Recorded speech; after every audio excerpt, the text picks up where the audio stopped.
Graça e paz da parte de Deus, nosso Pai, e da do Senhor Jesus Cristo. Nossa meditação hoje, no mês de missão, hoje que já é o último domingo do mês de missão, nós vamos falar a respeito daquele que deu sentido à nossa vida, a respeito daquele que se doou em nosso lugar. E vamos falar a respeito dele com base em Isaías capítulo 52, a partir do verso 13 e todo o capítulo 53, ou seja, Isaías 52, do 13 ao 53, 12, que na Bíblia de Estudo de Genebra tem por título O Sofrimento Vicário do Servo do Senhor.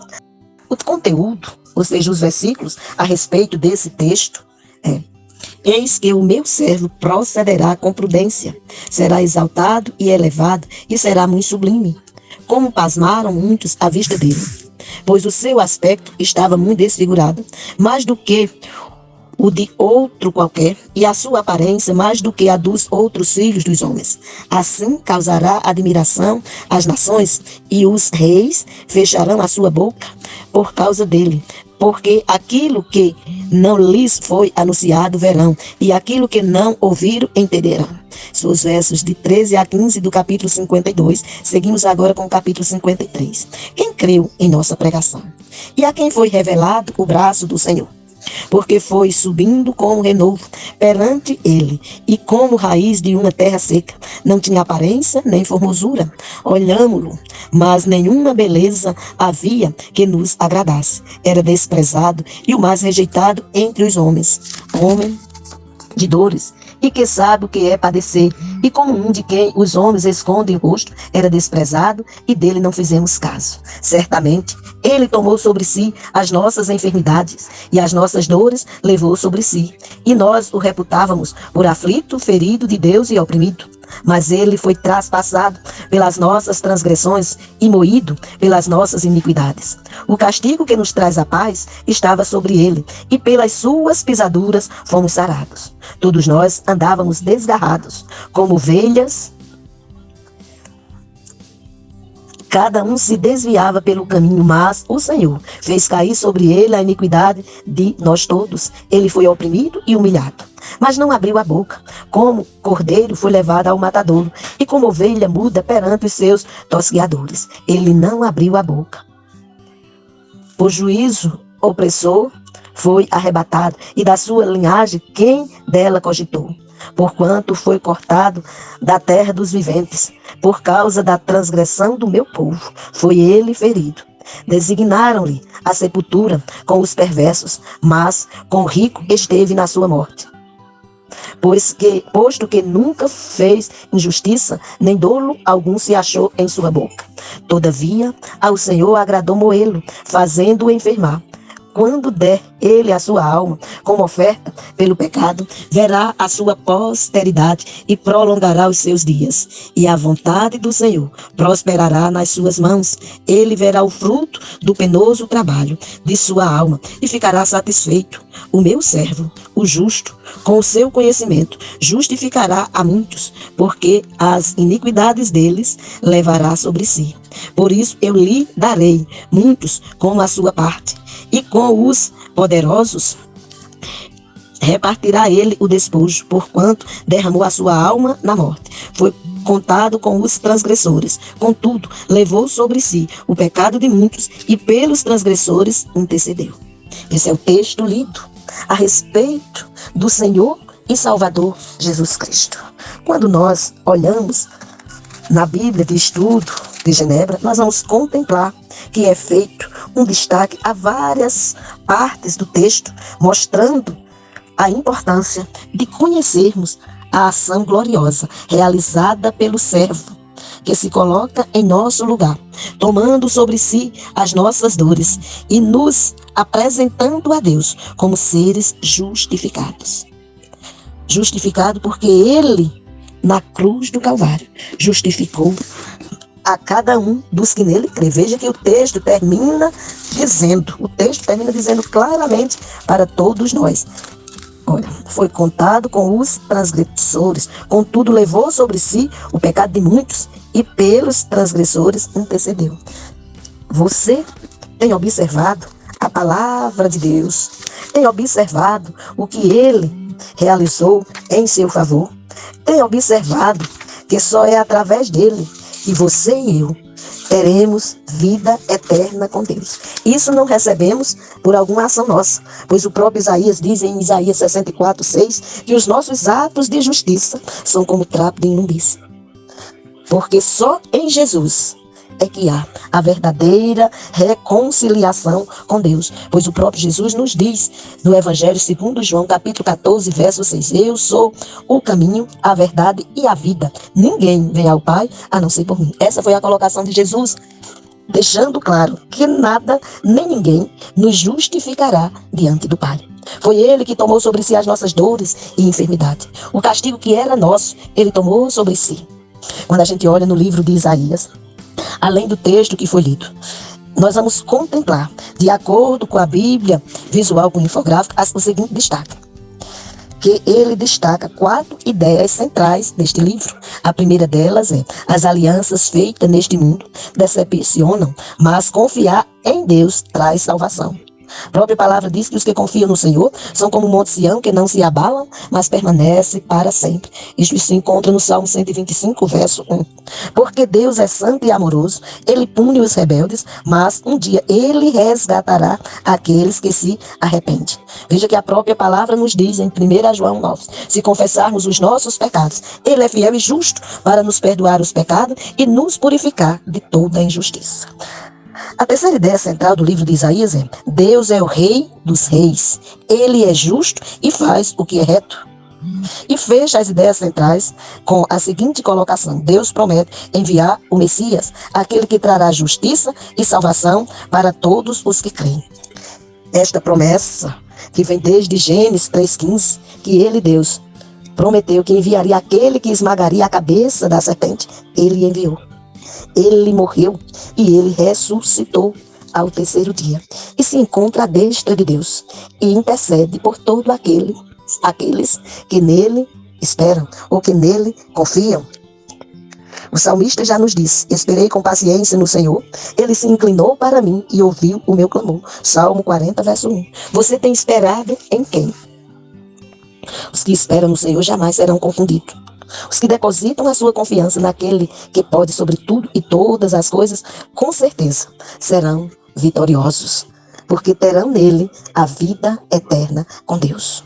Quando você olha para o livro de Isaías, não só no texto lido, que fala a respeito do sofrimento e da vitória do servo do Senhor, ou do servo de Deus, você vai contemplar que ele fez isto não por causa dele, porque nele não se encontrou dolo, nele não se encontrou culpa, mas ele fez isso em prol de todo aquele que nele crê, de todo aquele que espera nele, de todo aquele que reconhece que só será restaurado através da ação gloriosa realizada por ele na cruz.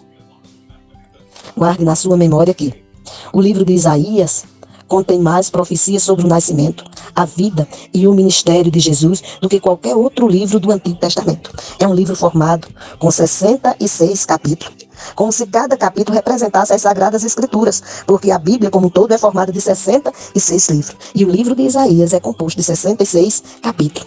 E neste livro nós vamos encontrar as profecias messiânicas apresentadas por esse profeta. Neste livro nós vamos contemplar que ele nascerá de uma virgem. Isso assim aconteceu.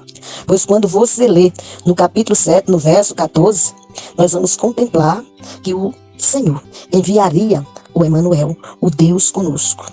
O que é cumprido em Mateus capítulo 1, dos versos 20 ao 23, ou em Lucas capítulo 1, do verso 26 ao 35. Quando você lê o capítulo 8, no verso 14, você tem a profecia de que ele fará com que os que não creem nele tropecem e caiam. Essa profecia se cumpriu. Você lendo Lucas 2:34, encontra este cumprimento. Ou lendo Romanos capítulo 9, versos 32 e 33. Já você lendo Isaías capítulo 9, verso 1, você vai contemplar que seu ministério começará na Galileia, disse Isaías. E isso se cumpriu quando você lê Mateus capítulo 4, verso 12 a 15 e verso 23, você vê este cumprimento. Outra profecia encontrada neste mesmo capítulo 9 de Isaías é o verso 7, em que fala a respeito de seu reinado durará para sempre. E o cumprimento está em Lucas capítulo 1, verso 32 e 33. Você lendo Isaías capítulo 11, verso 1 e verso 10, você contemplará a seguinte profecia: ele será descendente de Jessé, de Davi. E aí você vai ver o cumprimento em Mateus capítulo 1, verso 6 e verso 17.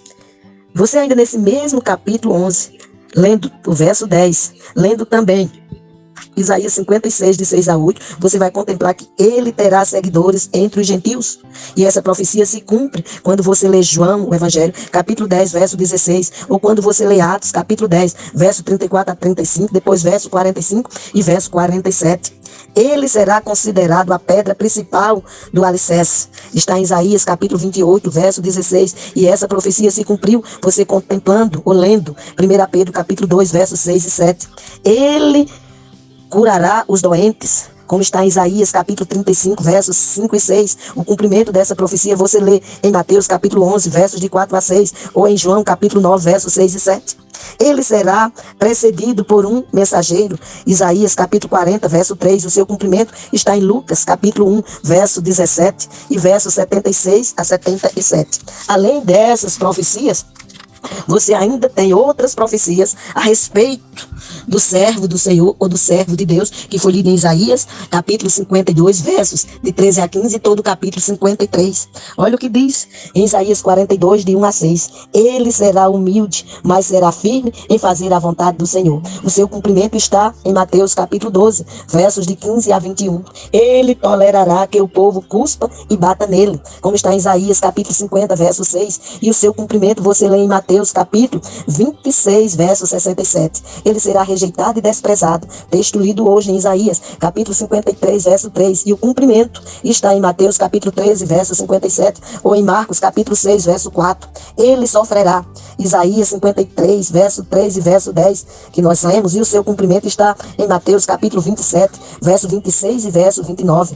Ele será castigado e morrerá pelos nossos pecados, como foi lido em Isaías, capítulo 53, verso 3, 4 e 5, e depois verso 8 e versos 11 e 12. Cumprimento dessa profecia você contempla em 2 Coríntios, capítulo 5, verso 21.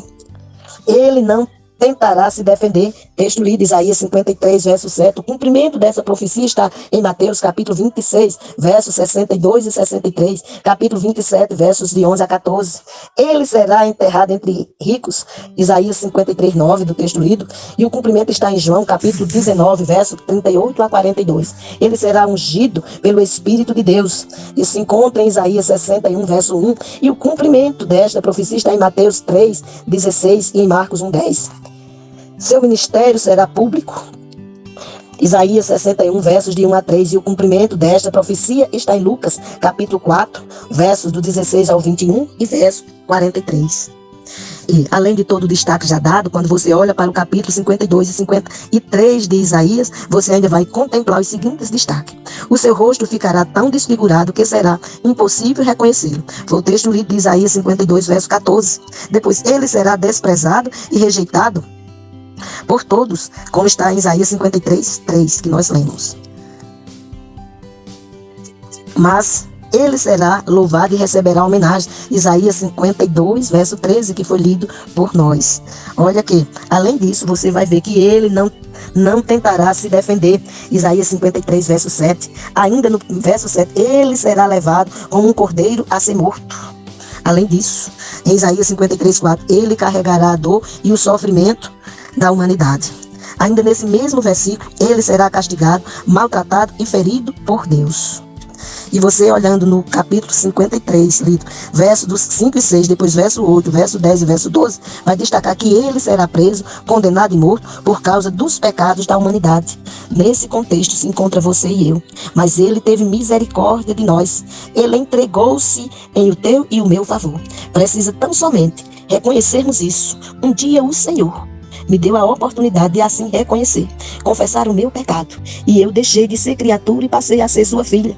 Pois no Evangelho, segundo João, capítulo 1, versos 11 e 12, o texto nos diz que ele veio para o que era seu e os seus não receberam. Mas a todos quanto receberam, deu-lhes o poder de serem feitos filhos de Deus, a saber, os que creem no seu nome. Se você já é filho, glória a Deus por isso, porque o Senhor já te deu a oportunidade de você reconhecer a sua natureza pecaminosa, confessar o seu pecado e ser restaurado por Cristo Jesus, o Senhor. Se você ainda não é filho, Ele está te dando a oportunidade, nesse momento, que você ouviu a respeito de tudo que Ele fez em teu favor. Disse Isaías ainda no capítulo 53, no verso 9, ele morrerá, embora seja inocente. Ele não pecou, mas ele recebeu o castigo por causa do teu e do meu pecado. E ainda nesse mesmo versículo 9, ele será sepultado entre criminosos. Veja que ele foi colocado na cruz entre dois ladrões. Ele será sepultado entre criminosos e enterrado no túmulo de um homem rico. O homem rico foi o túmulo de José de Arimateia. Foi no túmulo dele que ele foi enterrado. Tudo isso ele passou, porque tudo isto já se cumpriu em prol de todo aquele que nele crê.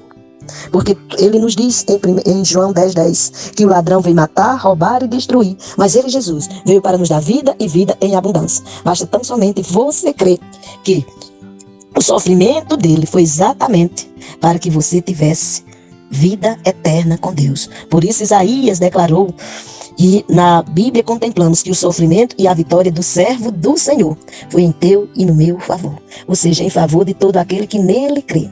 Pois ele mesmo disse, se tu creres, verás a glória de Deus. Que Deus te abençoe e que você possa meditar nessa breve reflexão feita pela missionária Zélia e possa encontrar guarida aos braços ou nos braços do Senhor, porque é assim que Ele quer te conduzir.